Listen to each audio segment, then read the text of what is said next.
ভাই আমার ছোট ছেলেটা যে কি জাইরু জাইরু হইয়াছে সে আর বলার মতো না। আর বড় ছেলেটা যে এত ভালো মানুষ তুমি তো জানোই, তা তো জানি। ওর মতো ভালো ছেলে হয় না। তা তো জানি, এলাকার লোক সব বলে। আব্বা বড় ছেলে না তোমার অনেক ভালো। হ্যাঁ। ওই দেখো তোমার বড় ছেলে টিকটক বানাচ্ছে। কি বড় ছেলে টিকটক বানাচ্ছে? হ্যাঁ ভাই আগে তুমি দেখবা ছেলে কিভাবে টাইট করতে হয়। আচ্ছা দেখছি, চলো তালি দেখি।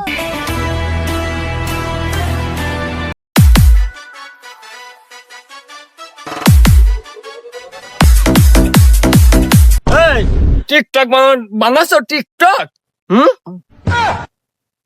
এই নাও টাকা, গায়ে হাত দিবা না। এর মধ্যে 30,000 টাকা আছে, আমার কোনো আর অত সময় নেই। নাও। কি 30,000 টাকা?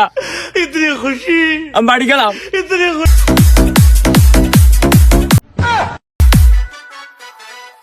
বাচ্চা তো